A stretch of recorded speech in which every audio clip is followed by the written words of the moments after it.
So, you're being gang stalked. No idea what that means? I have no idea what this means. Video by Maverick Files called So, You're Being Gang Stalked. Some conspiracy stuff, I think, pertaining to the CIA. Jumping in dry run. Let's get it together, all right? And we'll just see what happens. So, thanks for watching. As always, like and subscribe if you enjoy this content. Let's get to it. Starting this year, I announced that I would be slowing down uploads. But this was not me saying that I was stepping away from Maverick Files. Instead, I'm diving even deeper into improving the quality of my uploads. However, Patreon gets the behind the scenes of everything. Patreon supporters, in fact, have already seen this video before it was uploaded, and they see thumbnail ideas along with script updates, and if you support me on Patreon, you even get to vote on upcoming videos. They are the reason this video was made in the first place, as this topic won the last poll that I made. So, before we begin, please consider supporting me on Patreon. That's all. Enjoy your stay.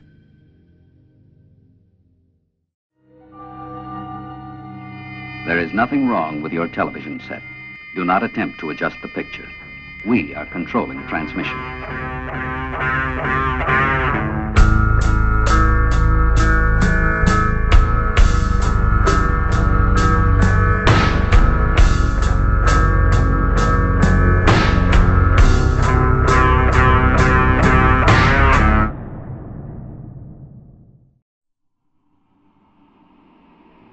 It seems so radical at first. Electronic harassment, synthetic telepathy, voice-to-skull technology. Chances are you haven't heard of these terms, but after searching the internet, I found dozens of websites dedicated to the phenomenon and several Valley residents who say they're victims. They call themselves targeted individuals, and some call themselves the chosen one. People who have been marked to have their entire life wrecked with paranoia and fear. It is them versus the world. A world that is full of demons, government agents, and energized terrorism, and the world's attacks are cruel and endless. Another day to live through. Better get started. Imagine you're living your day-to-day, and you're in your car getting into a heated argument with a friend. After the clash, you part ways and go home to go to sleep because you have work in the morning.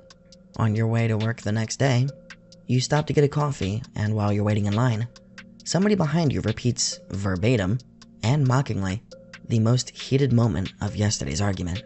You turn around and the person smiles, coughs twice, and they leave. That first encounter seems weird, but you shrug it off. No, that's a little...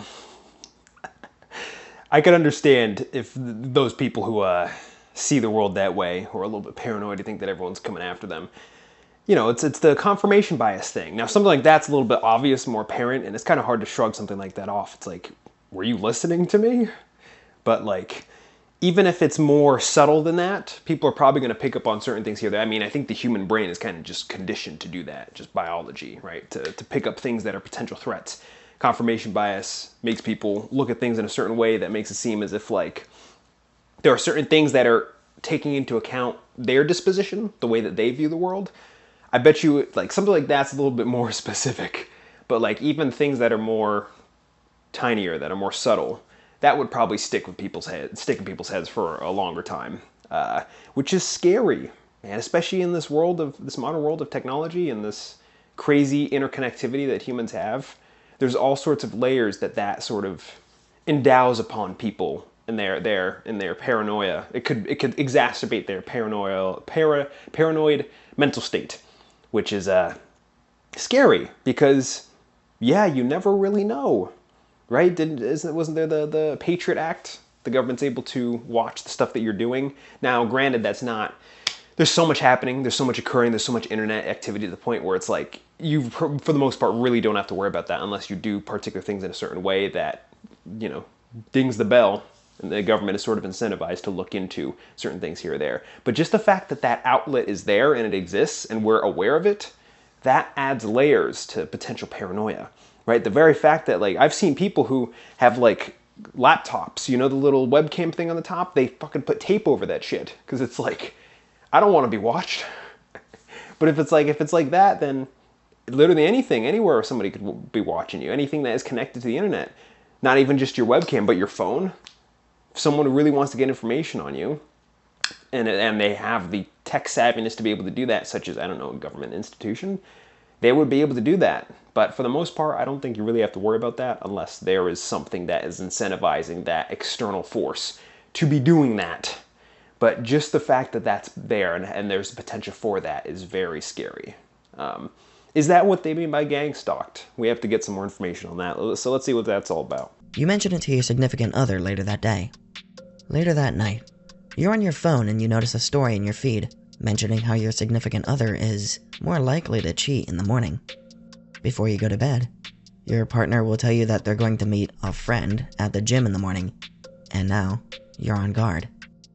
In the morning, you're driving to work in your car playing Pandora radio, and a commercial for a local private investigator that specializes in cheating spouses comes on in between songs.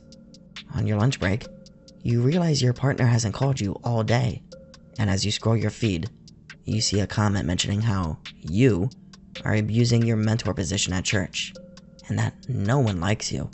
You shake it off and save the post to comment later, and then you go back to work. You get to your desk, and shortly after, one of your clients calls and chews you out for an unfulfilled purchase order. The person yells at you and is extremely rude, and then hangs up. At the end of work, you notice your significant other still hasn't called you, which makes you suspicious by this time, and so you pick up dinner. Before going home and while in line at the grocery store, a stranger says your name while having a conversation with another person, but to mention in the conversation how her friend had to leave her church group to save her marriage. On your way home, your streaming service plays nothing but songs about cheating boyfriends. You get home and see your significant other with another person of the opposite sex, and you get out of your car, and your spouse says that his phone didn't work all day, for some reason, and his card isn't working so he couldn't buy gas. That's why the person, who is also a female, drove him home. Not to mention that she is a new client of his. You both get in the house, and an argument starts. You accuse your spouse of cheating, he gets mad, and leaves. You eat dinner by yourself, go back and check on that negative comment you saw online at lunch, but it's not there anymore. Suddenly, you're waking up, not remembering how you fell asleep. You hear a noise in your house, so you call out your spouse, but there's no answer. You hear a door slam, and then silence. You text your partner, "Why'd you leave?" "I haven't been back, and I'm still mad. Talk to you later," they reply. Now that you know that wasn't your spouse, you check your house. Dude, that's some Truman Show crap right there. Oh my God. You ever hear, like, personally, I've had this thing happen where it's like, I come across a thing that was totally out of my radar, say like a song, or a character in a movie, or like even just an actor or something, or just anything.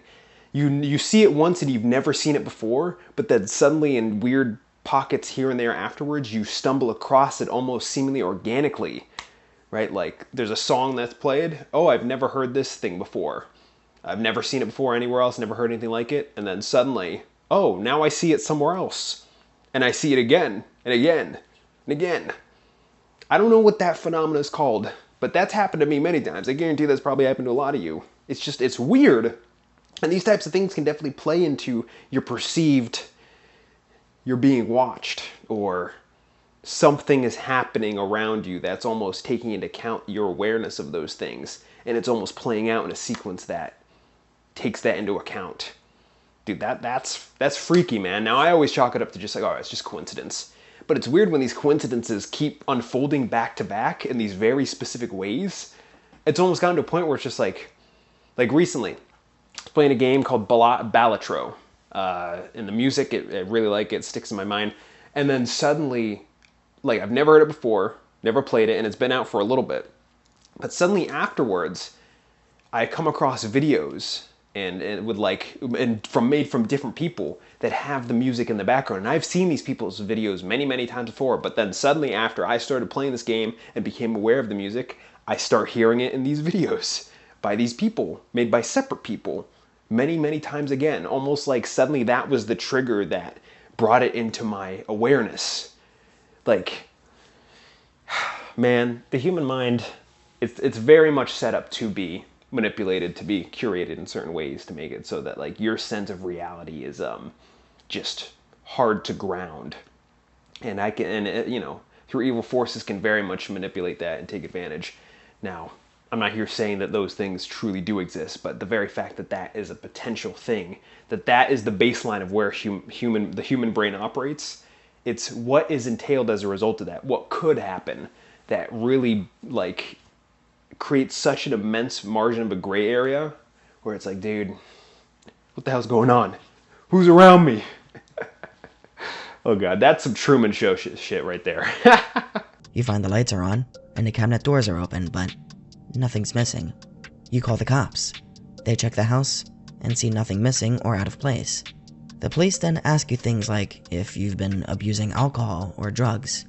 You reply in defense of yourself, but the cops refuse to file a report since they've seen nothing like a threat, and ask if you would like to see a psychiatrist. You refuse. You claim you're not crazy, and they leave. So now you're unable to sleep now, and go to work as the morning arrives. After you arrive, your boss asks to meet you, tells you a large client that you maintain had called, and is taking her business elsewhere. And because of this, you are fired. You clean out your office, and now you're on your way home to a house that you don't feel safe at. Upon arriving, you see that your significant other is moving their stuff out, while you were at work. And after another fight, they leave.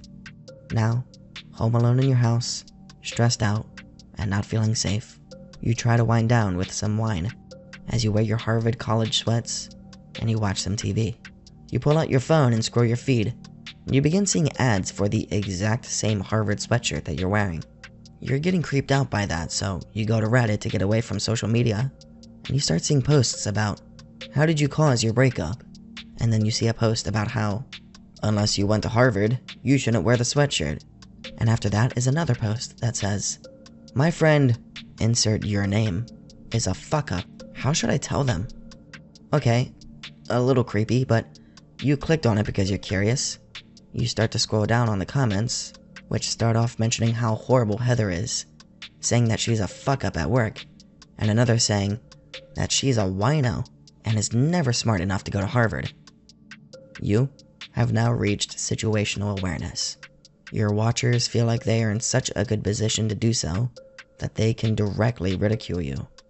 Your phone freezes up, then turns off, but you already know that now you are being watched. But even still, are you? I mean, that was a story, but like, I guarantee you, I myself have had instances where it's just like, I don't know, there's too many things happening in a particular sequence where it's just like, I don't believe there's any ethereal like thing that's binding these things together. I do legitimately think it's just circumstance. I think it's just casual determinism, but certain things happen in such a certain way where it's just like, what the hell's going on?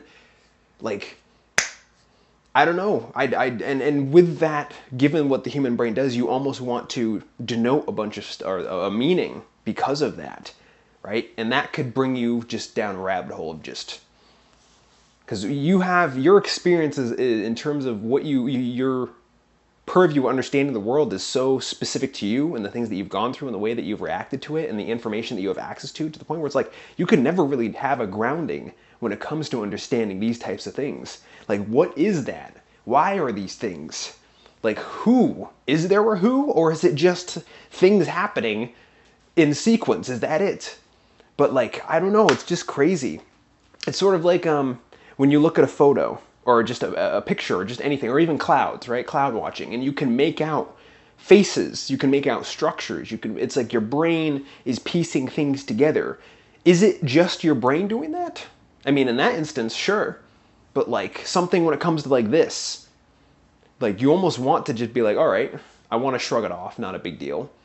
But are these things, if we try to dig deeper, can they have an explanation as to why these things occur the way that they do? Is it being curated? Is it intentional? Something like cloud watching, okay, it's just the shape of clouds. I see a face, now I see a cat. But I go throughout my day, I hear a person's name or something, or I see some sort of instance that's being described, and then I see it almost verbatim in different forms, all sorts of different places, right? Like this guy, the sweatshirt, the Harvard sweatshirt, right? You look up on Reddit, you see people talk about that specific thing. You see people referring to the specific sequence that is unfolded in your life. You see all these things occurring back. It's like that's uncanny, dude. That's weird. But I don't know. I always usually just chalk it up to just coincidence, right? But even still, it's like, what's the, like, even if there was some curation to that, what is the point of that? If something is watching, if something is curating these things in a certain way that you can become aware of it, what's the outcome of that? Like you're going to get suddenly kidnapped, brought somewhere? I mean, it's just, these things could happen, but that doesn't necessarily mean that there's a meaning to it. It could just be that these things just happen in this particular way and you've perceived it this way because that's just what's on your mind at the time and place, right? It's not just the thing that's happening, but it's also, what does it mean? And that's kind of dangerous if you don't wrangle that, the innate curiosity that's inside, that's kind of sparked by these types of things, because it's like, that could almost double down. That could double down on the paranoia. That could make the freaked outness even worse, because it's like your human brain wants to. Our human brain, human brain wants to piece things together. It wants to make a whole of things. Right? When you're looking in the dark, you almost see shapes and figures and stuff, and you want to make out like different things, even if there's nothing there. But it's your brain trying to apply meaning to what it sees so that it can understand, which allows you to react accordingly. Because if you don't understand something, that makes that thing much more scary. That gives that thing much more power over you. It's crazy, man. But sometimes, and I don't want to pad people's delusions or their paranoia, sometimes there is something to it. There is a reason why your brain is conditioned to do this over years of evolution, right? It's for the sake of survival. If you're, hundreds, thousands of years ago, not hundreds, but thousands, or actually hundreds of thousands of years, walking through the forest, you make out something in the woods. If there's like a sound or movement, your brain thinks that there's something there, because your brain being aware of that secures your own well-being, because that gives you some grasp on being able to react to this potential threat, that thing that's there. At least my understanding of evolution and biology. But now it's the modern day. You don't have that anymore, but you still have this, right? You don't have the wander through the woods and being attacked by a lion thing, but you still have the brain that's kind of defined to be able to quantify things like that. And given the onset of modern technology and all these things that the modern landscape has afforded us, there's a whole frickin' can of worms right there of just unknowns, of just what could be, which that is pretty scary. But let's see if we can get to what gangstalk means. I imagine he's going to define it soon, so let's keep going. Why don't you turn back before it's too late? After reading through subreddits, tweets, and 4chan posts, it seems that these stalkers want you to know that they're there. They want you to be aware of the never-ending looming threat. Why? Well, I'm going to pause here. The issue with majority conspiracy theories is that they're resolved in absolutes. That there is one golden answer to every matter that confuses you. If you look into the corners of the web, you'll find these half-brain theories scattered everywhere. And if you're not careful, you may begin to believe them. And yes, that is the one thing you really have to be careful of, especially if you're constantly seeing these threads go in all sorts of different directions that you want to have further meaning. If you dig into that, your brain's going to do the very thing that got you to that point, right? You're going to keep finding meaning in places where there even isn't any meaning, which is dangerous, because that could completely just shatter your sense of reality and lead you into a void of paranoia. Like, you have to be able to wrangle the natural biological urges that want to apply meaning to things that may not even mean anything. But that's the other thing. You don't want things sometimes do have meaning, which is another scary thing.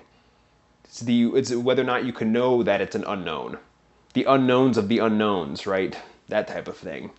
It's horrifying, man. But for the most part, you're fine.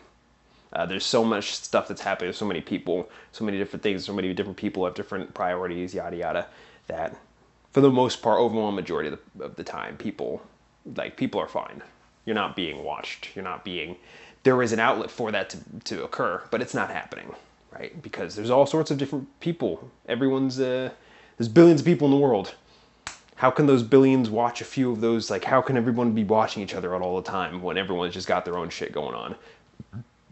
When everyone thinks they're being watched. There has to be the watchers, right? Do the watchers think they're being watched? So, if you do have these types of thoughts, it's like, rest assured that you're probably fine. You're probably, unless you're aware the government may be after you, but even still, the government is after a lot of people, right? There's only so much that the government can do to be able to go after those people. And they need an incentive to do that. But, you know, we're okay at the end of the day, but be aware, right? Be aware of your awareness. Be aware of it to some degree, but don't be captured by that awareness to the point where it drags you in all sorts of random directions where nothing is really pulling you in that direction, where there could just be nothing, could just be circumstance.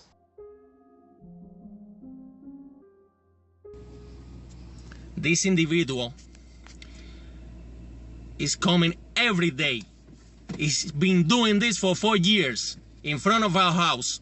And I have seen him with a camera and a tripod in those woods over there. When I approached to see what he was doing, he came running out of the wood, picked up the tripod, and went back to the wood. 4 years doing the same thing. 4 years doing the same thing. This is our house over there. That's what makes the idea of gang stalking so difficult. So YouTube, it's your boy coming at you with another one. And yes, I'm posted in Walmart again. I may look slumped or whatnot. I just left work and I only got about 3 hours of sleep last night. Not even. So I'm coming in, in Walmart again because these gang stalkers, these government officials, these military men, these agents, demons, they've been on their job today. They've been on their job today, yesterday, and probably pretty much gonna be on their job tomorrow too. Heavy. But we're gonna debunk all that shit. I'm just in Walmart again because they love to be on my dick. Remember I said I like New York Giants? Right? Why would the CIA go after you using the most mundane, boring tactics possible? Victims of this tactic are probably now screaming at the screen. That is exactly the point. It is so no one believes us. But then if you ask these said victims about the possibility of why they're being gang stalked, you start to get some interesting stories. Menacing tales of devil worship, corporate black magic, human trafficking, celebrity cults, so on and so forth, usually which the victim has been able to outsmart and escape from. And due to their wits of outsmarting these cults of black magic, these stalker groups now follow after them as a threat. A threat, if not a reminder, that if they open their mouth at any point, they will be wiped off of the map. Then, why aren't these people wiped off of the map? These believers go across the internet shouting how they're being chased by the Rothschild family for escaping an adrenochrome farming lab underground. Yeah, that's another thing. It's like, one, the black magic stuff, I think that's all garbage. That's all nonsense. It doesn't mean anything. There's no ethereal, like, rules or how do you say, a non-reality thing. There's none of that stuff. There's no, like, the demons, the worship stuff. There may be people who like, do those things and act in ways in accordance to that, but, like, that doesn't mean it's real. It can be real to those guys, but that doesn't mean shit. But the celebrity cult stuff, the human trafficking, the deep state government conspiracy stuff, there is some legitimacy when it comes to certain things here or there. It's just, it's hard to define what is and isn't, right? Like the sex cults when it comes to ultra wealthy people, right? They rent out yachts, they traffic people, all for their own disgusting, sadistic, hedonistic desires, right? That stuff's legitimate. But yes, given all that stuff, not so much the black magic crap, not so much the demon worship stuff. That's all horseshit. Not to say that people don't believe in that stuff. It's just that stuff being real. That's horseshit. There are all sorts of people who believe in all sorts of crazy shit, and that may affect the way that they conduct themselves and the way that they traverse the reality. But on the other side of that, even still, even if you did know those things, like, what good does that do? What can you do with that information? post about it online, make a video about it on YouTube. If you're not in a position of influence where a lot of people are aware of the things that you have to say, then it's like there's not really much that you can do. There's all sorts of people, if they're met with a certain like scenario where they've been wronged or something, they have to almost like campaign or like campaign just to get people's attention on the internet or through their various means. But even still, there's really only an extent to that type of thing. Unless you're already in a position where you have access to a lot of people's eyes and ears, it's like, what good is that information? Even if you do try to get it out there, it's an interesting, it's good that he says that, because it's not always that straight cut, and it does make sense, and it does make sense why people have the, oh, I have no idea, I don't know, like who's following me. There's all sorts of cults. There's all sorts of these ethereal powers, not ethereal by like non-realistic or just like ghostly or extraterrestrial, yada. But like there's these powers in certain ways that you know, oh, they're following me. They're aware that I'm aware. Stuff like that. There is some legitimacy to people who point out all sorts of different conspiracies to things here or there, which kind of muddies the water even more, because some conspiracies are absolute crazy, ridiculous nonsense, but there's all sorts of conspiracies that have been proven to be true, which makes it even more difficult to understand, to know what the hell's going on. It's crazy, dude. But yes, like he said in the video, even if they did know about it, and yes, these people seem to not have been wiped off the map, but even the people who do know about it, it's like, and so, okay, you're aware of this thing, now what do you do with it? Try to show it to other people? Okay, then what's that going to do? Well, or even if everyone did know about some crazy deep state thing, it's like, what is that going to do against the deep state thing? There are these powers that be that define things in certain ways to benefit themselves, usually at the expense of everyone else. But even if people are aware of it, like, what are they going to do? That's another layer right there. But yeah. This is already very interesting, and I already have a lot of things here or there in my mind that I can point to that I have some understanding of some of these things. There are verified accounts on Twitter with large followers who talk endlessly about their gangstalker experiences. Why is it that the moment they get on the internet, they're invincible to their stalkers? If that's the case, what makes them so special that they're kept alive? Why would they just not get rid of you if they knew how much power you had? And if you keep asking them these questions, at first you'll simply be told, "That's the point. They are studying me." But if you keep prodding, you'll soon be faced with, well, absolutes. "You're a federal agent who's a part of a gangstalking community." Or, "It's because I am protected by angels, and the Antichrist can't harm me."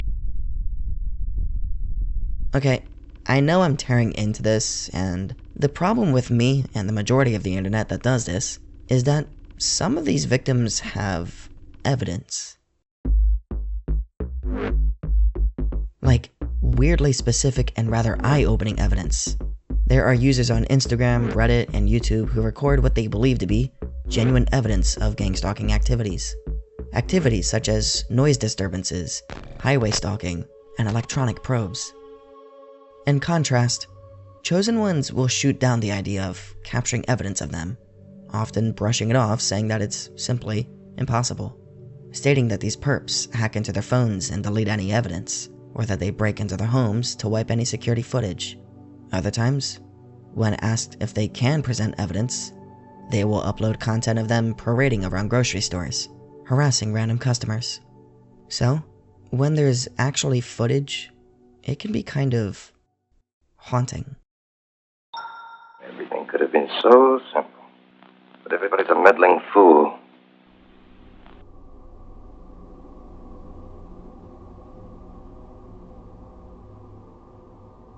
For example, there's a user on YouTube that posts video footage along with a quick summary to what they were doing before the video began.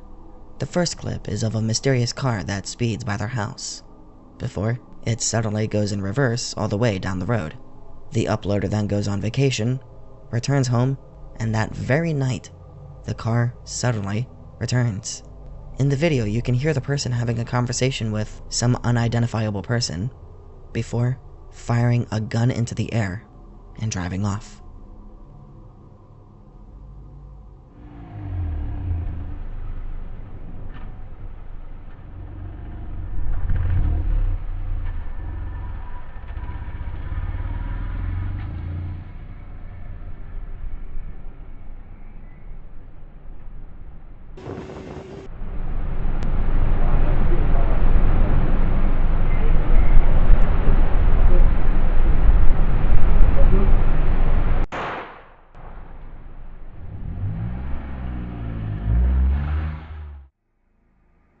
Our first impression is probably, go talk to the police. But according to the uploader, they tried.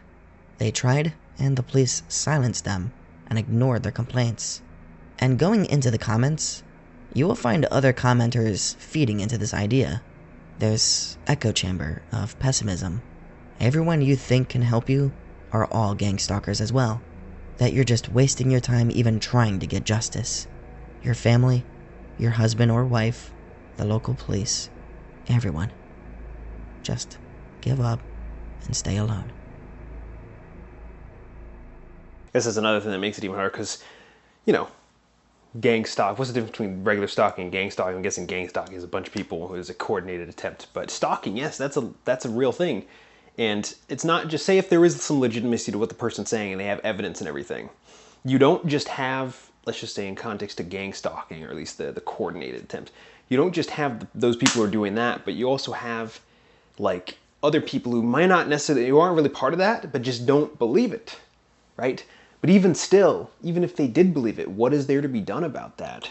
If there is some curated attempt to stalk people, to follow them, to gain more information about them, to just screw up their sense of reality, it's like that, and therefore what?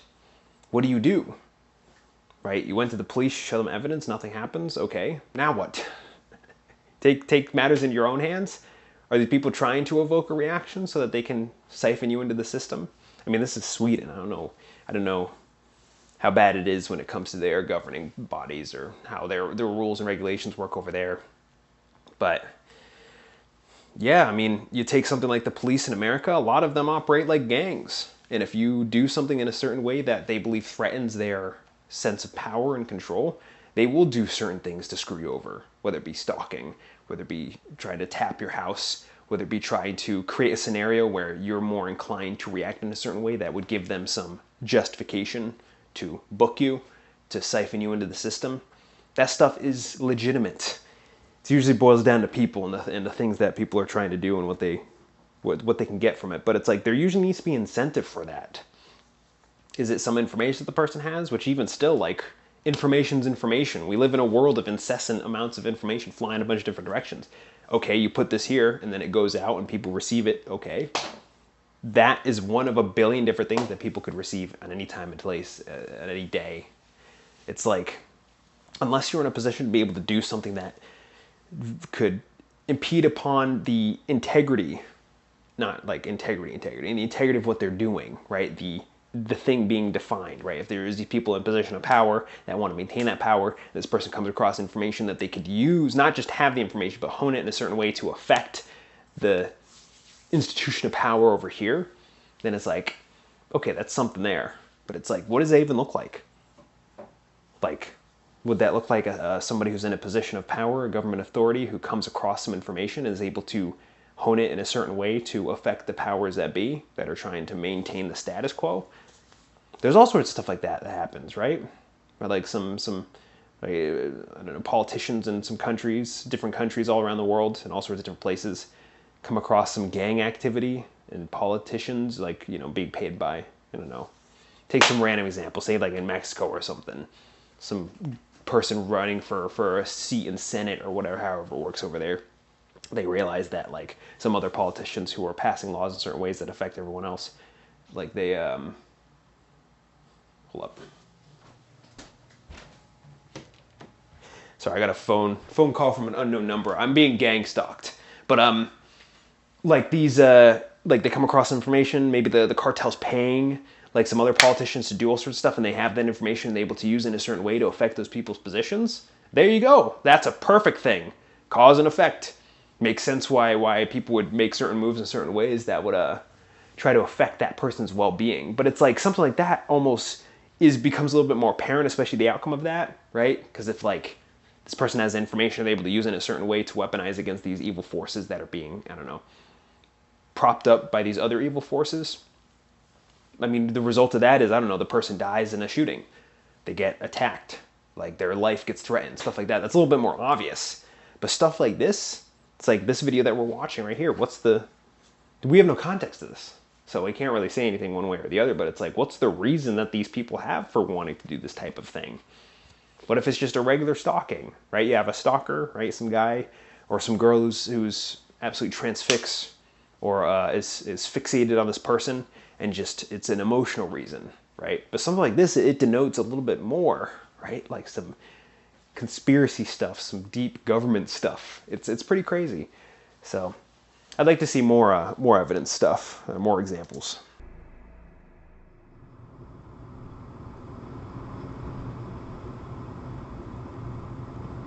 They uploaded a later video displaying what they believe is evidence of them being stalked on a highway. They begin driving on one lane before letting another car merge, and this new car is labeled as another perp. The car stays directly behind their vehicle the entire time. The uploader even begins to disrupt traffic laws by going drastically under the speed limit just to see if the car would go around them, reducing their speed down to 40 miles per hour on the highway. A dangerous stunt, and yet the car remains behind them. A part of me wonders why the uploader didn't merge into a different lane themselves to really test if the perp would follow. But you can only ask so much from footage. Eventually, the uploader exits the highway, and the stalker does not follow. And then the video ends. Remember earlier how I said that victims and chosen ones claim that there are energy weapons that are used to attack them? The ideas behind what these weapons are vary widely, from supersonic frequencies to microwave lasers that burn the victim. These supposed weapons are hidden away in secret vans or houses from across the street, and yet the very same channel would post a video stating that they had evidence of these weapons in act. They claim that there is a mechanical beeper sounding off within their walls. I don't know if you can hear this buzzing, ringing sound coming from the heater. It's not the heater is closed. It's this energy passing through the heater from the other side of the lake and making this ringing sound. I think it's because it passed through the metal, and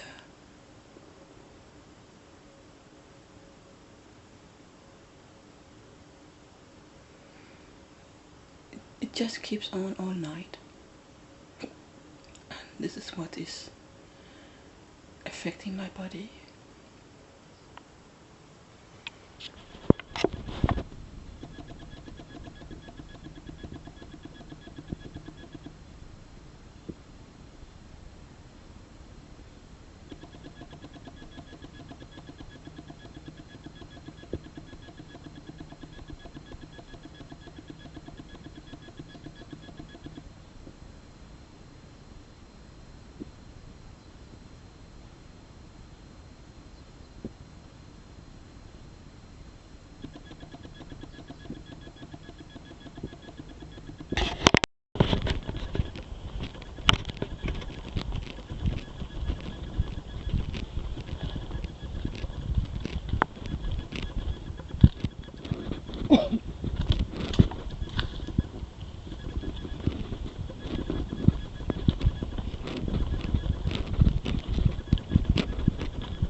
It's intriguing, to say the least. It's also like, oh, it's kind of heartbreaking, dude. Like, this paranoia almost has control over this. Did you see that website, Targeted Individual Denmark? It's almost part of their identity now. Like, that makes me fucking sad, man. Is it like a mental illness or something? I mean, there's all sorts of stuff like serious paranoid schizophrenia, stuff like that. But even people who are seemingly normal who aren't been diagnosed with stuff like that, it's like, could be that there's really nothing, but they believe there is something, that's heartbreaking, dude. What that does to people. Like it really does suck. And it sucks more that like there is some legitimacy to what some people have to say here and there when it comes to stuff like this, because yes, there sometimes are people who are trying to do things in certain ways if they have a reason to do that are willing to do stuff like this to screw with other people for whatever reason they have, or just to affect somebody else. It sucks, man. It really does, man. Reality is cold. It is brutal. How do we know you ain't running a bluff? What if I were to tell you that someone had once dedicated a large portion of their life to the lives of a gang-stalking group? That they supposedly discovered, infiltrated, and acted amongst these perps, and acted as a gang stalker themselves, and then proceeded to document all of their findings.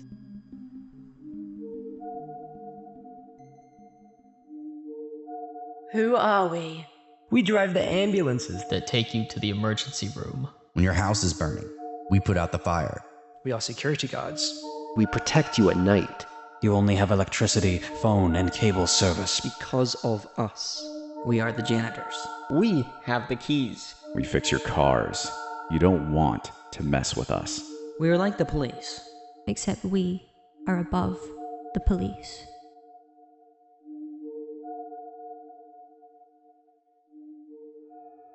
Private investigator and author David Lawson would spend an estimated 12 years of his life researching gang stalkers, primarily during the 1990s. He would conduct his investigations in the United States and in Canada, and yet his writings seem to be almost completely ignored by all parties. I mean, this man supposedly broke the Matrix here. He cracked the code. He broke into the secret club and documented evidence. 12 years of it. This should be every chosen one's holiday, birthday, and Bible. So, why does no one talk about it? David would break down his documentation into two categories: what was witnessed, and his thoughts following the experiments. And immediately, I can begin to understand why, perhaps, victims don't credit or cite his books. I should really just say book, as in one book, because he actually stopped printing Terrorist Stalking in America and updated it to Cause Stalking. So, it's technically the same book. Anyway, as I was saying, David actually states that gang stalkers are pinned from terrorist and anti-government establishments, a concept that is wildly in contrast to a lot of gang stalker conspiracies. A lot of victims believe they're targeted from corporations and militant figures, but David already goes against this. He reports even further that these victims are based around blatant white lies. The gang actually believes they're doing good for the community, whether the community is a small town or an entire city, all because they've been told that the victim has a vast criminal record, oftentimes citing that the victim is a child. This answers, to put it simply, why the victims are attacked. These gangs genuinely believe that they're doing the right thing, a vigilante group rather than a terrorist group. Okay, but why are they chosen in the first place?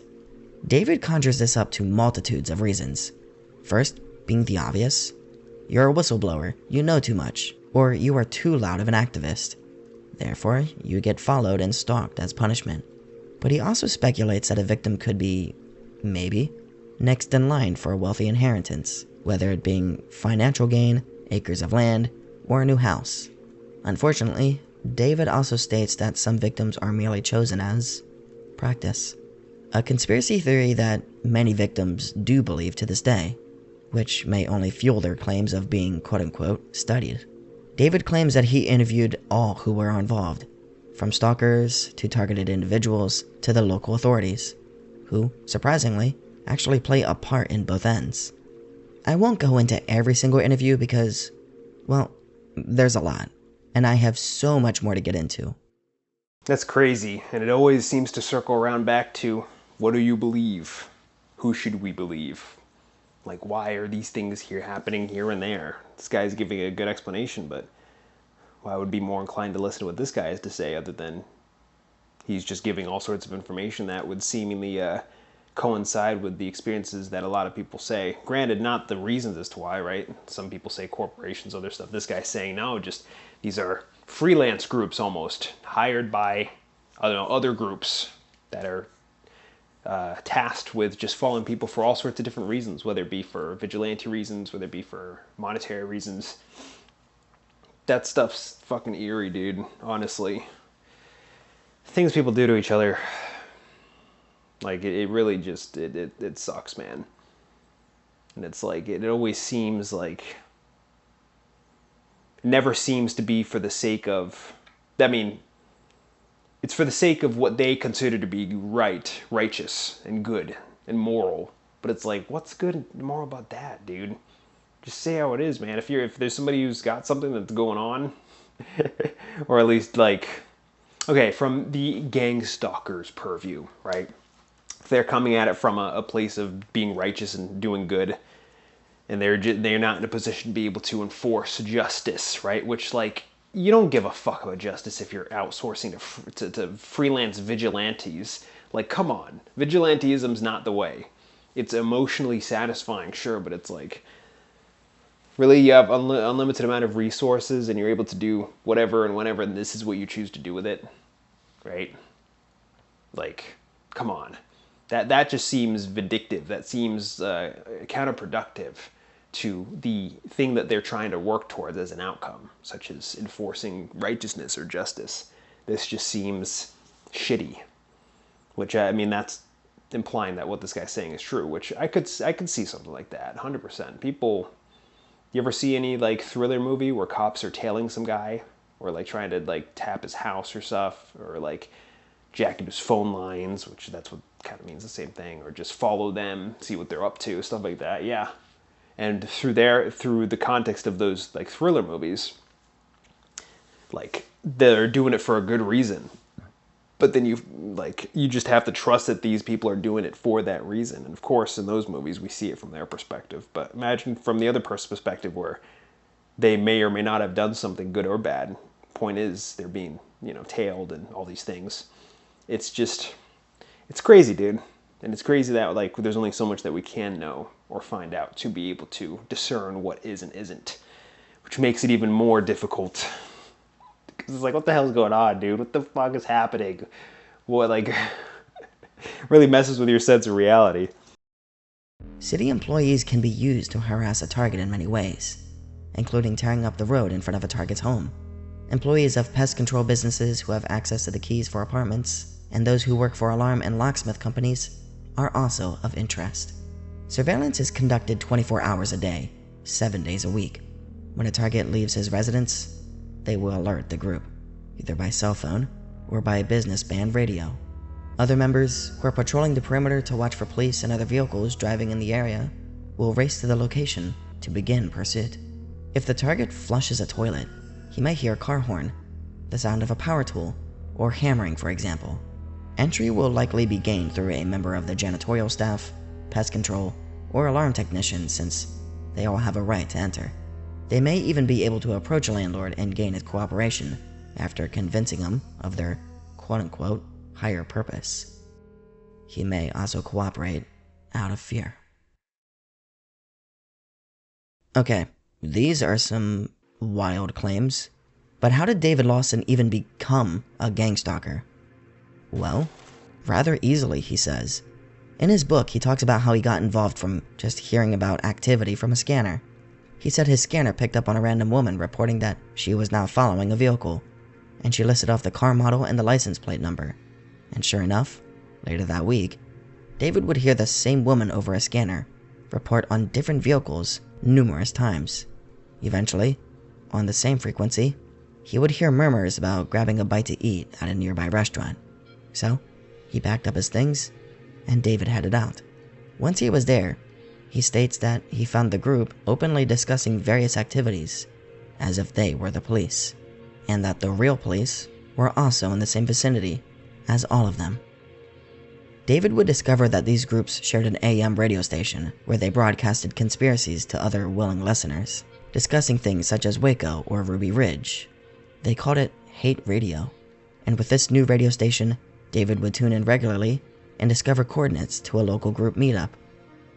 At the first meeting I attended, one young man flashed a phony police badge at me. No one paid any attention. Some of those in attendance were the people I had seen in the local restaurant. This was my introduction to the creepy world of anti-government extremists. An ironic twist, isn't it? The people nowadays who claim they're targeted individuals often share anti-government extremist views, but back in the 90s, it was the extremists who were doing the targeting. That shouldn't come as too surprising, I guess, as even David himself quotes that the Klan developed their own systematic abuse to silence any crimes. So, when did it cross over? When does it go from anti-government extremism to Big Brother is watching extremism? Is it weird that this all feels too easy? But then, there's evidence written from a victim's perspective. No, not from a 4chan post or a Reddit comment. In fact, it's an actual documented memoir that is available on YouTube. The memoir is called Run, Hide, Repeat. The podcast contains 5 episodes, which, in total, runs close to 4 hours in length. And, as the description states, it's 1971, and Ruth Dawkins is going through a messy divorce and fears for the future of her young children, Pauline and Ted. Pauline Dawkins' childhood was marked by unexplained events, a sense of unseen menace, and secretive moves to new cities with no warning. When Pauline was a young adult, her mother finally told her what they were running from: organized crime, secret police, and double lives. For once, we finally get a full constructed story of gang stalking that isn't just a quick paragraph about being microwaved by the CIA. Her mother suffered abuse at the hands of a powerful husband, a man who was a dominant force in the business world. And with this power came abuse and drinking. Eventually they would divorce, and Warren was only allowed the slightest amount of time to visit his kids, all with strict supervision by the mother. Pauline describes early on in her memoir. He complained that he wanted to see more of them, but they could never tell if it was because he missed his children or if because he viewed it as losing his property. Pauline discusses that after the divorce, her mother would seek help from a reverend. He and his wife would help her mother move on, become independent, and the reverend would even show up as a father figure for the kids, all while being happily married himself. But soon, Pauline's mother began to become paranoid. They would also be forced to go on random late-night hikes, but they were told to not talk about it to anyone. I was young, but still, I knew something about all of this behavior, this secrecy, was weird. Still, despite that, I was happy. I liked school, had friends, and mostly I felt stable, secure. Until the summer of 1974, the year I turned 10. That's the last time I thought of my family as normal. That summer, my mom, my brother Ted, and I went on a camping trip with Stan and Sybil Sears. We started in Vancouver and spent 5 weeks exploring Western Canada and the prairies. Pauline would soon discover that this camping trip was, suddenly, permanent. They were not returning home. And when asked, she would hear an excuse for the first of a million times. "I will explain when you're older." She would also learn that the Reverend and his wife had also moved with them as well. This would become a staple for Pauline and her brother. Every few months, they would suddenly abandon everything that they knew and loved, and would move across the country. Every location the family would arrive at, soon, letters would follow. It would soon be revealed that Stan would have a hit placed on him by the Mafia, a hit specifically requested by none other than Warren, Pauline's father. As it turns out, Warren had always been secretly associated with the Mafia. But the reason why Stan was targeted was he had counseled a man who was whacked by the mob, and now they were afraid that Stan knew too much. Oh man, Jesus, that's some like cinema shit right there. My God, reminds me of that quote from Pulp Fiction. I want a guy sitting in a rice paddy waiting to pop a motherfucker, right? Because it's like, yeah, that makes sense. That's not like some government conspiracy thing or like some deep state layered crazy shit. That's just like people with their own particular interests, these criminal groups that are trying to push this along. It's like, that's a little bit more straightforward right there. And that's horrifying. Granted, I mean, I don't know if modern times really creates much of an outlet for this type of stuff to happen anymore. I mean, I don't know. There's only so much information that you have access to. I don't think mafias really have the same degree of power and control that they used to, because the government's the new mafia, and they have the means of technology nowadays to be able to squash anyone else that really stands there. Now, I mean, there's crime families. Like, I don't know if the mafia and crime families really are the same meaning. Right? You could write the Rothschilds or whatever. Heard some stuff about that, which may go in a documentary about that type of thing eventually. But I've heard some stuff here or there where it's like, instead of just vies for control in certain districts and areas, it's more so just like government control. But the mafia is a little bit more straightforward, right? Watch any mafia movie. Watch any Scorsese film. You get this same exact shit. Having to relocate after they rat on some people or something. It's like, that shit's scary, man. And that's real. But like, are mafia people as intuitive, let's just say, at least in this time and place, and this is in context of the story, are they as intuitive to be able to tap your phones, to be able to, like, I mean, I imagine they could follow you and shit like that. But like, I don't know, I mean, maybe that's the same thing, it's just a slightly different form. But something like that makes more logical sense, because it's like, okay, they're just an evil, mean group of people that just want power and control. And there's a lot of ego, there's a lot of entitlement, and they're going to use violence to enforce that. Something like that makes sense. But this was a story that took place in the 70s. What's the modern day version of that? I don't think maybe it won't really necessarily include like mobs and shit, right? You go to places like that have the cartel. I don't think they're really as gang stalker activity as what some of the people previous in the video were talking about, right? Like I don't know, deep state stuff and demonic cults and shit. To me, criminal stuff's a little bit more straightforward than that.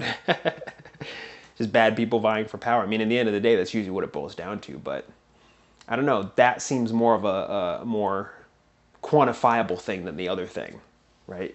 When you say like, oh shit, I came across a big sum of money. I think I took it from a mob member. And I think they're coming in. Like the plot to No Country for Old Men, right? If you tell people something like that, maybe they'll be more inclined to believe you. It's like, oh damn, you stole from some criminals, shit. Or you took some money at the wrong time and place, shit. I could see that being a legitimate thing. But deep state criminal demonic stuff, no, that's insane. Which, yes, it is more far-fetched. But this other stuff, the gang stuff, yeah, okay. I can see that. The story goes from paranoid mother and a reverend providing assistance to mobster gangstalkers versus government agents. And then it turns into a strange love story as the mother and the reverend end up falling in love. One hell of a movie this would be. And yet, for Pauline and her brother, this was a reality. For over 20 years they escaped being stalked by the mafia. However, I can't help but feel that, at least in my opinion, both of these documented stories are jarring in comparison. Pauline's novel consists of this deep, complex, disturbing web of communications, while Lawson's felt very simple. He sat down, had lunch near some gangstalkers, and then joined them as if it were a book club. It's quite the contrast. However, anonymous stories seem to provide much more detail than published stories, as if anonymity is where the real truth hides. Therefore, it's time we take a look into the gross underbelly of this phenomenon. I will deliver thee out of the hand of the wicked. I'll be completely honest. This whole section is what I was most excited for. Internet forums allow for secrecy and privacy, more or less pending where that person is posting. And with the illusion of anonymity comes the real tinfoil hat confessions. And yes, it's an illusion. You aren't truly anonymous. I mean, even with like VPNs and such, there are ways to track certain things here or there if like people know what they're doing. Now, granted, most people don't know what they're doing, and it is for the most part, if you go through these means of masquerading your identity, it will work for the most part. But they're depending on how specific, how niche, how well tech savvy that these people are trying to look for these anonymous people are. There are ways, and that definitely makes it a. But yes, I mean, for the most part, if you just use a VPN and you post on some stuff or you visit a website, it's not going to be. They won't be able to track you. Most people, for the most part, people got to really know what they're doing to be able to peel that back. I mean, I could be wrong. Feel free to correct me in the comments if like if a VPN is like enough for anyone to just fully masquerade themselves, even against the most hacker savvy type people. Which I don't know, man. I don't really know enough about like that type of thing to be able to determine whether or not yes or no. But I would think just because of how big the internet is, how crazy, complex, and nuanced and unique technology is, that there is a way for these types of things. I think that, and I don't think I would like to think that because usually, well, one way or the other, right? Both being able to mask yourself and being fully anonymous can be both good or bad, and people being able to find that out or pull the veil back, it can be both good and bad. So there's negative and positive connotations in both ways, but it's very interesting. And what is the reason why? Is it the anonymous, the more detailed stories coming from more anonymous sources? Is it because that they feel more secure in the anonymity? Because to me, that would almost make it seem a little bit like that would make me a little bit more skeptical. But then again, especially if like you want to get your story out and you want people aware of you, it's like if these people who are following you are already aware about you, wouldn't you want your name out there? Or would you be more scared that the people who know, whether or not the people who know on whether or not you do or don't know is more of a defining factor in the outcome of your well-being? I don't know. There's a lot of stuff that we just can't know, but hey, we can sit here and enjoy a nice little documentary, which this is a nice documentary, very nice style, as usual. The video link and the link to the channel will be in the description. Please like and subscribe to them and to me if you enjoy this type of content. I appreciate you watching if you made it to this point. Thank you so much. Let's keep going. July 11th, 2020. A user would approach 4chan's paranormal board. The user believes himself to be a part of a gangstalking initiative and opens a thread for a Q&A. Gangstalking coordination's expert here. It's a private practice, kept quiet and at arm's length from triple-letter agencies. Industry term for what we do is DE, domestic espionage, and legally, it isn't different from what a private investigator would be expected to do. In practical terms, we get tech that you don't have access to, and we use it to fuck people up and watch them try to fix it. We make ourselves noticeable enough to be apparent to the target, while still maintaining the appearance of coincidence. An external observer sees a person making connections where there are only a few similarities. In my experience, it's more of an art than a science. If you're a target, in other words, we will make sure you notice, and that you look crazy for doing so. I'm even more skeptical to like, you're posting it on 4chan so that a small pocket of people are able to see what you're saying and give you questions, and it's like, that's just, it's just weird. It almost makes me more skeptical because of that, which is like, why? Why is this the way that you try to divulge information? I mean, maybe that plays into what he's saying, right? How they try to mess with your sense of reality, and going onto 4chan and posting something like this could make people either think that it's real or not, because you just can never know. But even still, it's like, were they expecting that someone like the creator of this video would come across this type of thing and report on it so that this type of thing could get out there? I don't know. That's just, yeah, it's crazy, dude. It really is insane, man. Just how people can play with the fringe of our understanding of things. Man, life is crazy, dude.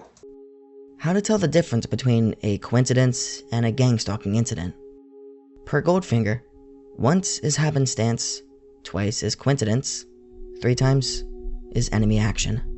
A coincidence can still happen 3 times, but the odds of it being just a coincidence go way down after that.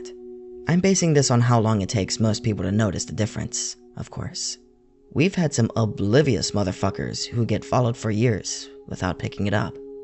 Someone in the last thread asked us if we only work for governmental organizations, and the answer is, technically, no. We are a private practice to keep things plausibly deniable on the parts of our employers. So in effect, anyone who can afford our fees can employ our services, regardless of affiliation. The trick is, anyone with that kind of money generally is either formally in the government or so influential they might as well be. There have been exceptions, but they're rare enough to count with one hand. Also, if the point is to just mess with people, but if there's people who are like oblivious with it for years, then it's like, what are you doing? You get paid to do it, clearly, if it's private contractors, but it's like, the person's so oblivious to all this stuff, they're just like, oh, okay, yeah, just move on. Just nothing's happening.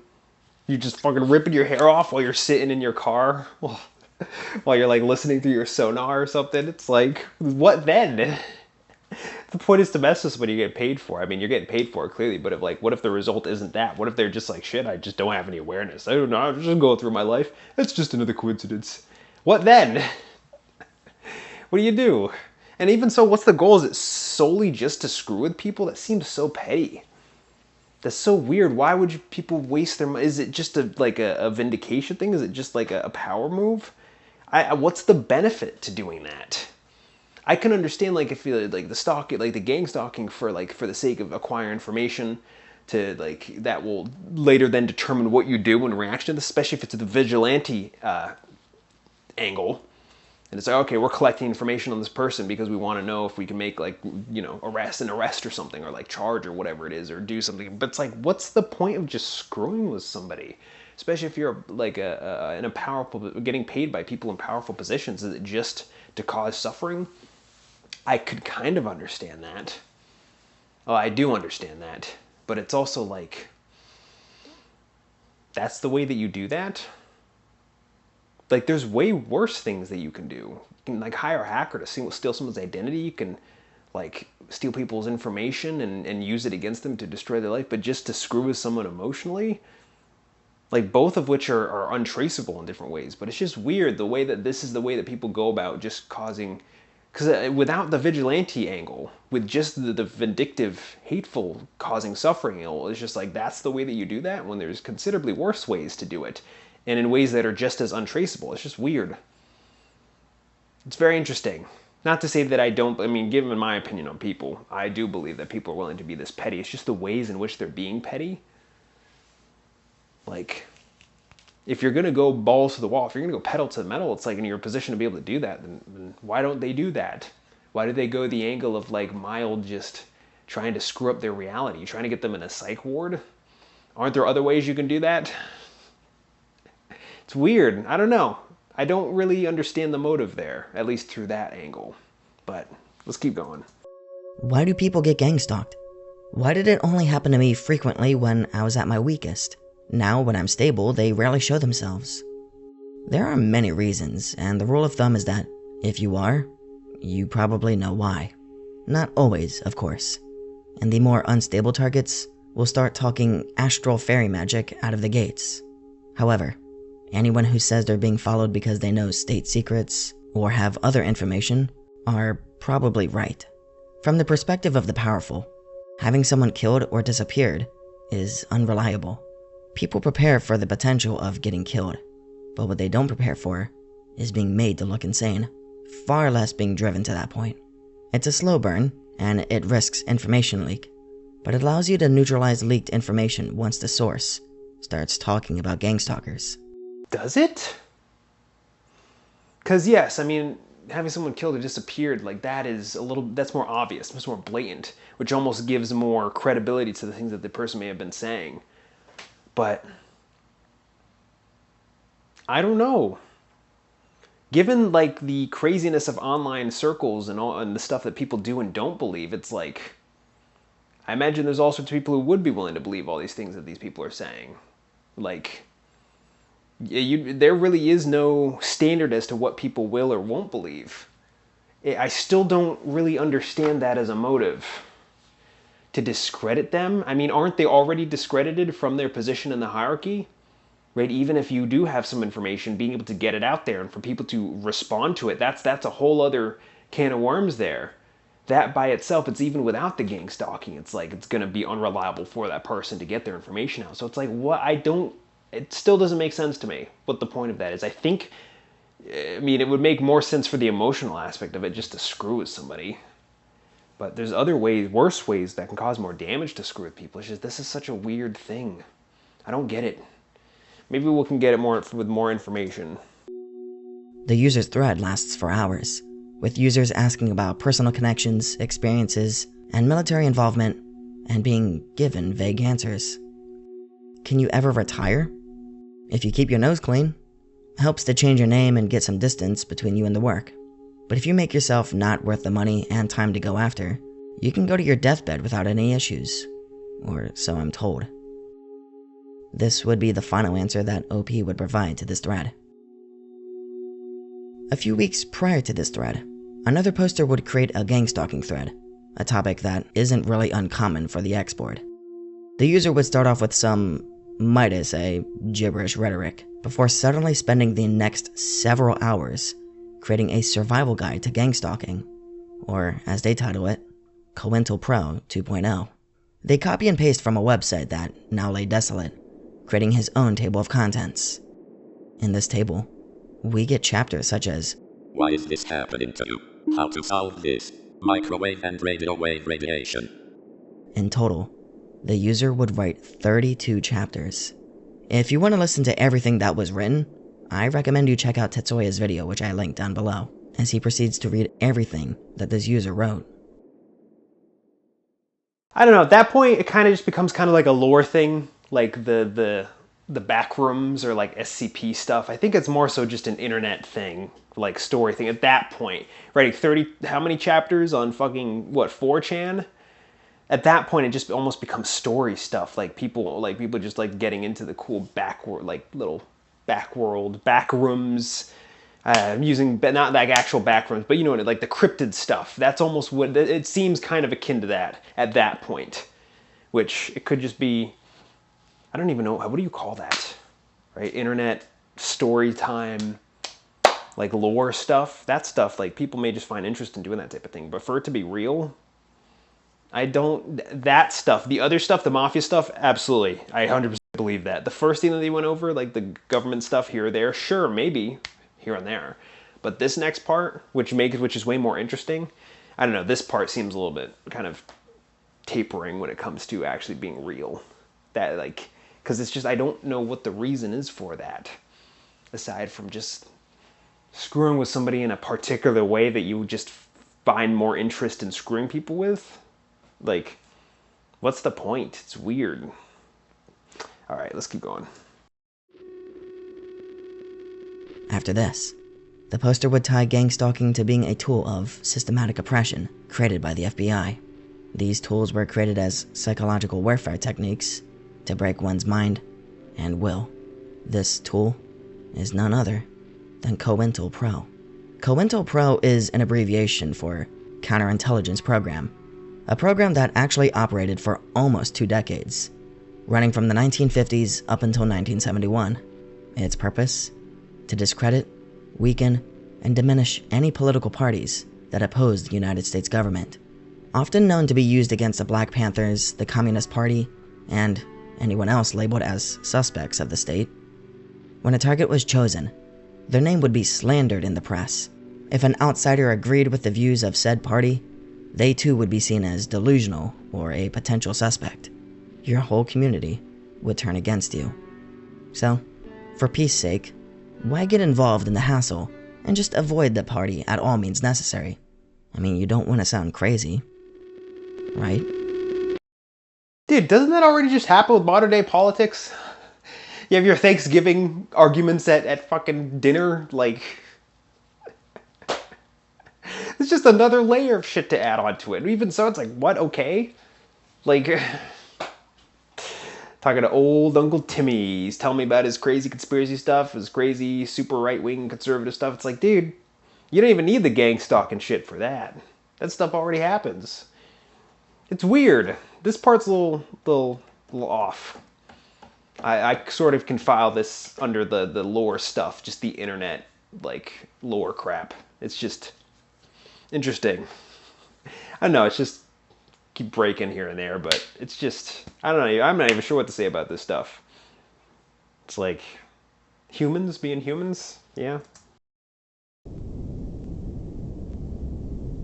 It should be of little to no surprise that targeted individuals refer to COINTELPRO as evidence. The definition is nearly word for what they're describing. A group of people, especially government figures, secretly out to tarnish their reputation, causing public dismay around their character. It's easy to believe you're crazy if the entire town is murmuring slander behind your back. It dissuades the majority from believing your story and thus causing you to be more and more alone. The end goal? Either drive you to madness or drive you out of town. But what if you don't go outside?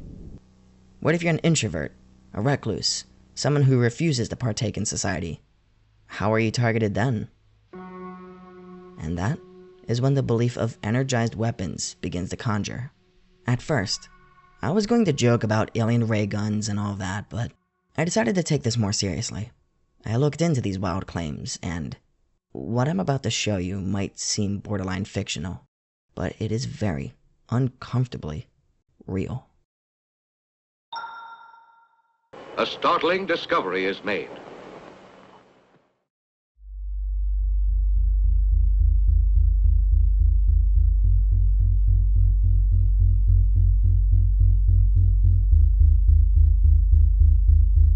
You are currently looking at various government documents and illustrations, all containing research of energy and radio wave weapons. Majority of these were top secret until 2006. And right here is a documented annex of numerous United States patent files that were filed and approved, along with their description and inventor. You can find companies such as Raytheon, an infamous weapons company which issued a patent in 2005 for a device that is able to direct high-power magnetic waves at a target for weapon purposes. Even Sony had issued a patent in 2008 in order to monitor community mood by remotely analyzing voice, text, and biometrics.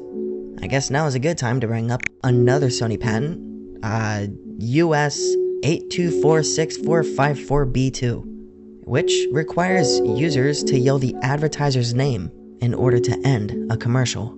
That's great. These patents are horrifying. That is fucking horrifying. Are you kidding me? I mean, the Sony one, they looked like they were going at it through an angle which they can curate people's emotions or understand how people react to their stuff so that they can sell more shit to them. You have to say the name of the commercial to end the... What? What? I absolutely believe that. 100%. Humans are mindless animals. Oh my god, that is disgusting. Not because they're susceptible to that, but because like people are willing to do this so they can keep getting what they want across to people, right? The point of that is to make more money. The point of that for them to sell more stuff. It's to screw with people's minds so that they can benefit from that. That one makes so much more sense. My gosh. And all the energy weapon stuff, yes, that stuff is I don't know if you ever heard of the sound weapons or something, right? You could point a thing, put it on a Humvee, attach this like energy cannon to something to the top, point it at someone, and almost kind of like screws with their inner chemistry, right? Can make them puke or like have them like have heart palpitation. I'm not sure of the specifics. Maybe you could try to look that stuff up, right? Energy, long range sound weapon or something, sound cannon or something, stuff like that. It's pretty crazy actually what technology is able to afford humans, and it's even more crazy given the ways in which humans want to curate the technology and the stuff that they want to use it for. That makes it gross, which kind of adds more layers of disarray to this whole topic. Because it's like, to what extent are people willing to go just to screw with each other? I mean, here's patents, here's evidence, here's drawings, so you have an idea as to the extent companies are trying to use it so they can sell their shit even more. It's like, gross, dude. There's one that's purpose is to control human behavior with low frequency waves. Another one, from the 80s, had the purpose of controlling the mental state of subjects by adding imperceptible subliminal messaging to audio signals. And there is a whole list right here, full of these, and God knows what other patents exist out there. I found this one by accident. Fuck, there's 2 separate files that both are described to remotely cause individual to hear voices via EMF waves. Imperceptible to anyone else. a literal schizophrenia gun.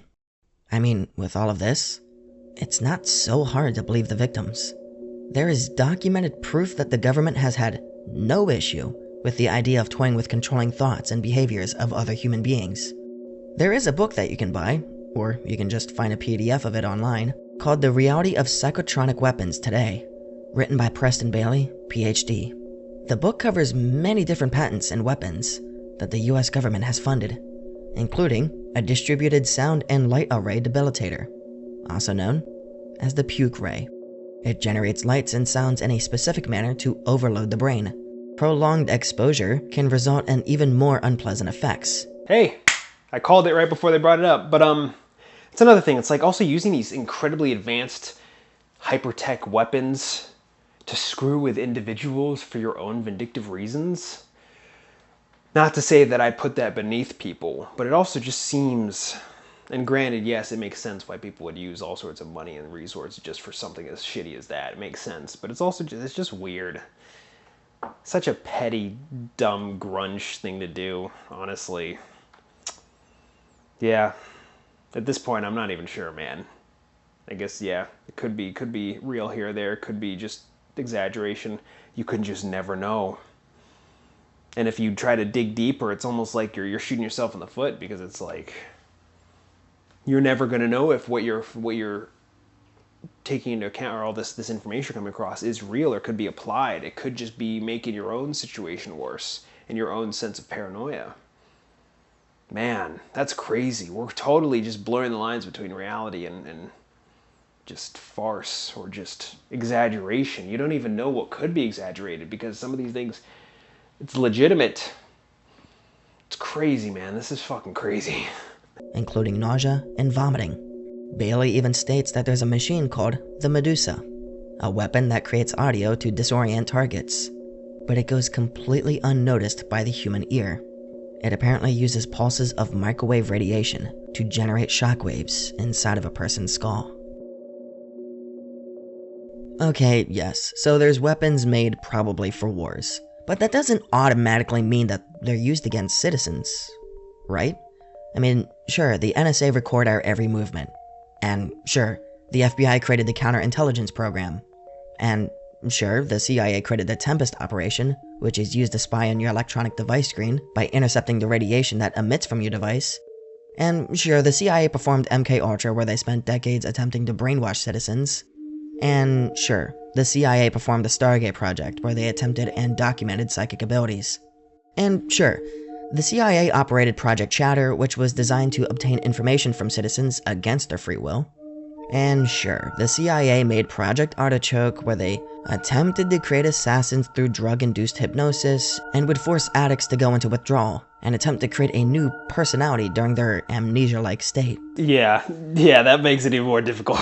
Because, the CIA is a fucking terrorist group. It's designed just so that government bodies can control through whatever means they can muster. Wow. And sure, there's this. And sure, there's that. And sure, there's this. And that. And sure, okay, there's this. And there's that. And all these other things that all kind of play into the stuff that you're saying. But where's the but? Let's get to the but. This is crazy, dude. And sure, they tested Project Artichoke on groups that were deemed as untrustworthy during none other than 1950s America. And sure, the CIA may have brainstormed Operation Northwoods, which was the idea of CIA operatives bombing American citizens and blaming it on Cuba so we could justify a war. And sure, the United States government once tested a biohazard weapon spray on an entire city to study its spread. Where was I going with this? Wait, hold on. Is the government difficult to trust? No. It's almost as if there's lots of documented evidence to back up the victim's theories and claims. But does that mean every victim is being hunted by the CIA? On top of that, America's a profoundly, just heinously evil country. It is so bad. It is one of the most evil places just because of its sheer sin of power, because of sheer sin of terror. It is a hellscape. There's a reason why things are the way that it is over here. It's because of its vies for control and power. It's an experiment of a country that succeeded in context to the people who run it and benefit the most from it. It is so goddamn evil. This place is horrific.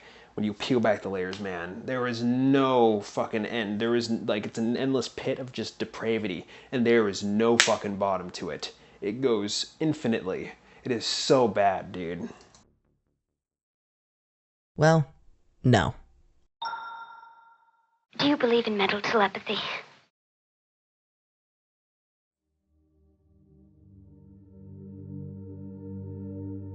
First, I want to circle back to the little rant I had prior to discussing the evidence. I made a comment about an echo chamber. The idea that the world is after you and you can't trust anyone, to just give up and stay alone. This right here could be, and more than likely is, causing significant damage to a lot of people's health. Yes, like I said before, it could just be the stuff that they're saying. People can be out for other people, but there's also the case in which there's nobody out for those people. And the more you play into that, the more it can create the paranoia. It's almost like a lose-lose situation. Because if you are being chased by people, then it's like, damn, that sucks. But if you're not, but you think you are, then that sucks. Because it's going to affect the way that you conduct yourself and the way that you view the world. It's pretty fucked, which makes sense why the CIA is really trying to get into that. Because it's like, oh, damn, we are aware of how powerful something like this, right? It's the power of the unknown. There's a lot of shit we could do with this. My God. But yes, that's what makes it dangerous, even if there is nothing out there. It's thinking that there's something out there and conducting yourself as if there is. That is dangerous. You have to be able to try to ground yourself in reality as best as you can, because if you don't, there's so much shit to just pull you in a bunch of different directions, and the outcome will be the same as if you were actually being gang stalked, right? Being chased by phantoms that aren't there, and that affects your mental health and your well-being. That is also very dangerous. So yeah, it sucks, man. To brush away any and all thoughts and title everyone as the bad guy. First of all, that's an absolute. But above all else, it's single-minded and it's dangerous. You can find a lot of people discussing that the end goal of gang stalking is to cause a person, to cause a victim, to take their life. But by simply telling everyone who suffers with these ideas, whether they are based on documents or delusions, that there is nowhere to go and no one to help, it only fuels these depressing thoughts and ideations. Yes, absolutely. And also, what's even more, like I said earlier in the video, this is kind of fucked up to say, but there are more effective ways to do that. Which one do you think is more effective in getting someone to, like gang stalking them, making them think they're crazy, getting no one to believe them, increasing their paranoia? Or, I don't know, hacking into their social security, stealing their money, ruining their life and their livelihood, false accusations, like stealing their identity? Which one do you think is more effective? That's the thing that kind of pushes it, because there's, through how messed up this is to say, it's like there's more effective ways to really screw with somebody. And gang stalking, to me, seems kind of on the lower tier, because that's kind of just gradually screwing with somebody's state of understanding reality over a long amount of time when, I don't know, you ever hear of the trope of the stockbroker or somebody, some Wall Street guy loses all his money and he jumps out the top floor because it's like, oh damn, I lost all my investments. It's like, I don't know, man. It's just, you got to be careful with that shit, because believing in it could ironically make it real to you, which could just destroy your mental health. So you have to be careful. Not everything is out to get you, right? Reality in itself is already enough of a fucking face slap. It's already enough of a hardship on people, right? Now, granted, it makes it harder when people take advantage of that, the indifferent playing field, and exacerbate that suffering. But it's like, and many times it's just nothing. There's nothing, there's nothing out there, which that in itself is pretty scary as well.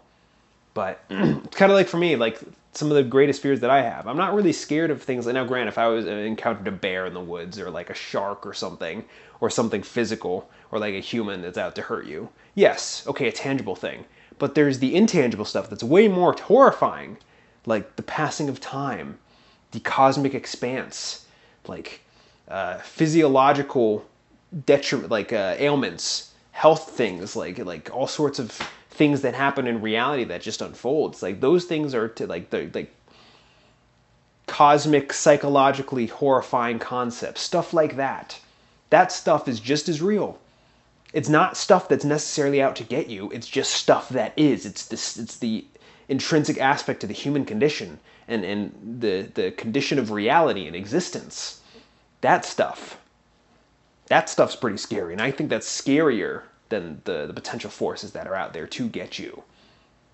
Because I guess people seem to think it's usually the contrary, because this is a little bit more, you can kind of romanticize stuff like this, like the gang stalking stuff, right? The ghosts and the monsters and stuff that's out there, when in all reality itself is enough of a horrifying concept. So it's all, everywhere you turn, there's all sorts of scary stuff, but just know it can also be as scary because you can make up things, which that's also pretty horrifying, right? Like the concept of a god, that's pretty terrifying. A cosmic creature that created everyone and put them in this landscape of an experiment so that we can suffer and destroy each other so that stuff like this can unfold, that's fucking horrifying. And we're entirely at the mercy of that type of creature that created us for its own like vindictive, hateful pleasure. That's pretty scary. Yet that's something people made up. Sometimes that's worse than what really is. But even in that's saying something, given what really is that's quite a load there. But we're almost to the end. Again, like and subscribe if you enjoy the video. Like and subscribe to this guy's channel. Thank you so much for watching. Let's get to it. Almost there. According to the Environmental Research and Public Health article, The Phenomenology of Group Stalking, a content analysis of subject experiences, over 0.66% of adult women, along with 0.17% of adult men, report being gang-stalked in the West. By definition, stalking is often an individual who acts solely by themselves, or in some cases, stalking through proxy, i.e. online, or by telling their peers to also go after you. So, their article decides that 3 or more separate individuals need to be involved in order for a case to be labeled as gang stalking. They hosted an anonymous questionnaire online for adults who defined themselves as victims of stalkers, and they discovered that 12.3% of the participants claimed that they were being gang stalked. The study then took 50 different written accounts to analyze deeper and found that the victims' stories are something we're kind of already used to hearing. Examples stating that it's a brainwashing military experiment, or it's part of an overt agenda to create and test mind control. They're creating weaponry tested on us. That sounds familiar, doesn't it? I began driving a friend around to make his pot sales, and I started noticing we would get tailed from time to time. I knew this friend had connections in weird places. He knows members of Anonymous, and he knows people who work at the Pentagon. I also did a lot of research and was very vocal about being anti-government and anti-corporation. This is what got me targeted. Once you're on their list, your life can become a living hell.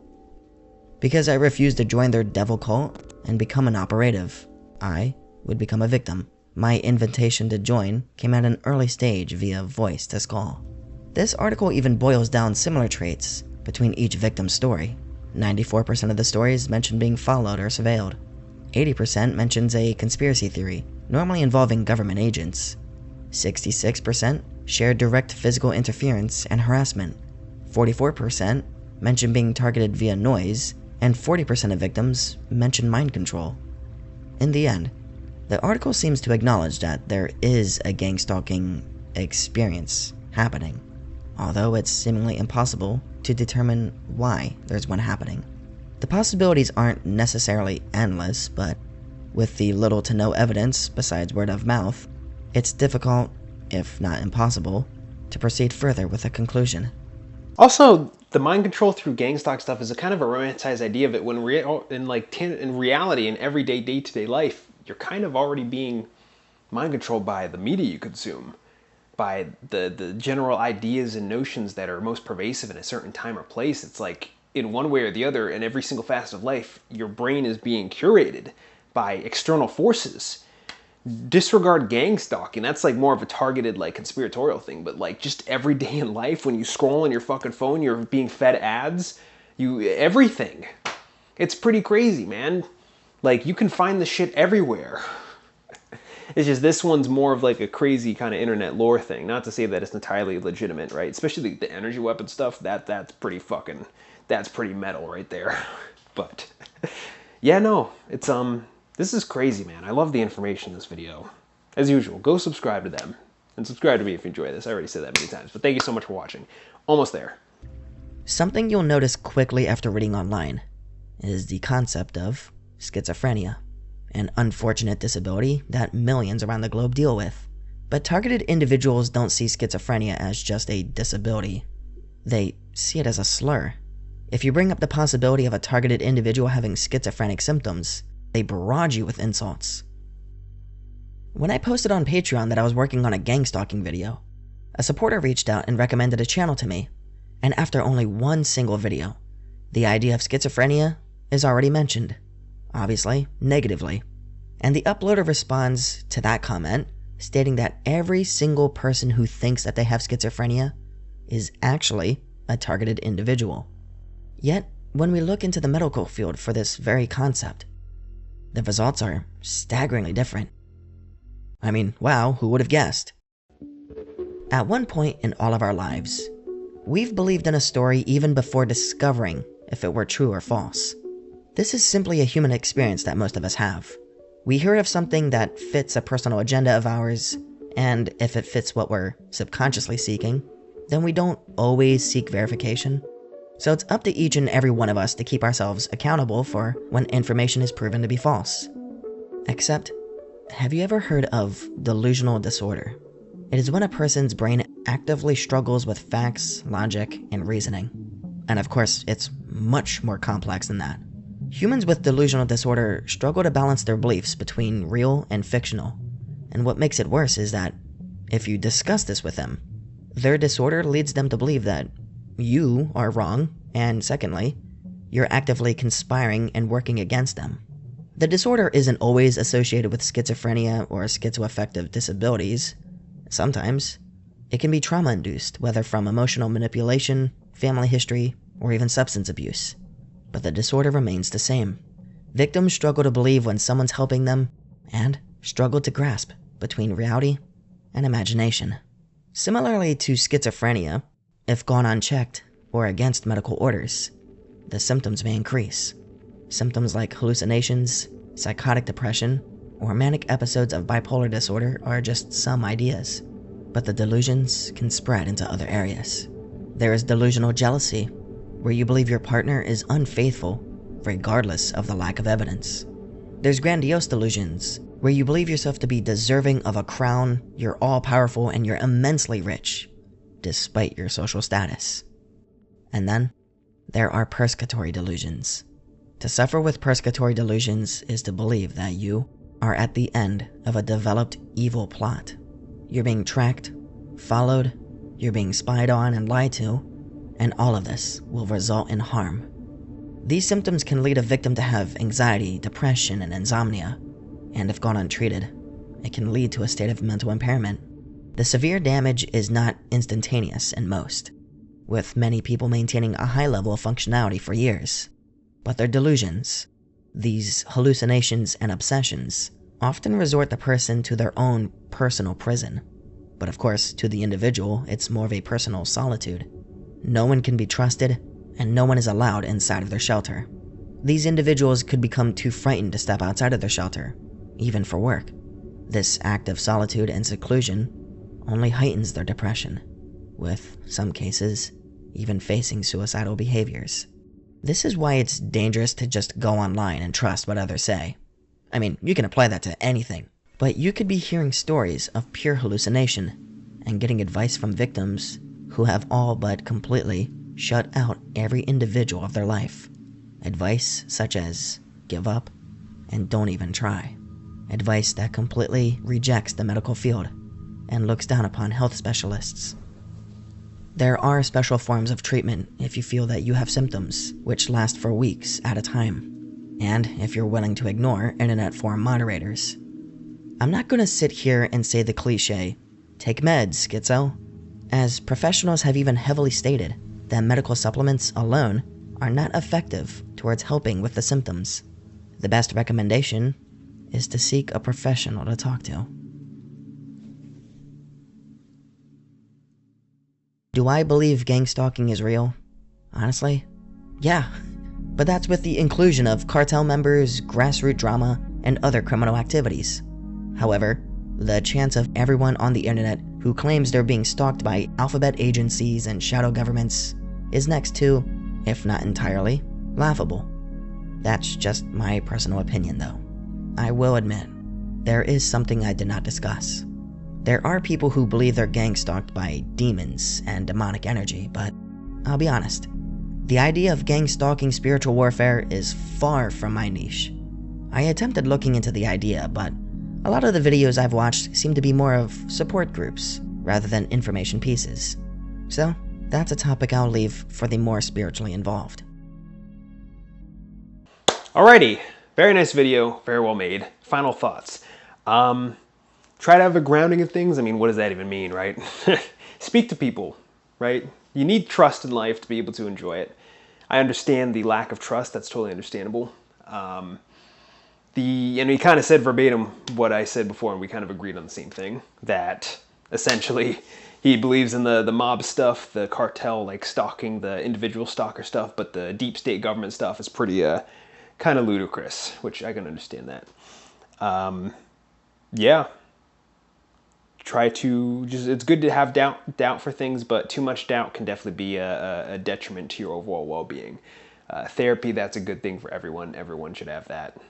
Mental health stuff, it's very important to keep that on lock. Otherwise, these things that you're these external forces that are trying to pull you in different directions are going to push you in the other direction. You know, maybe it's a retaliatory measure to what people are trying to do for you, trying to extract from you or to do to you.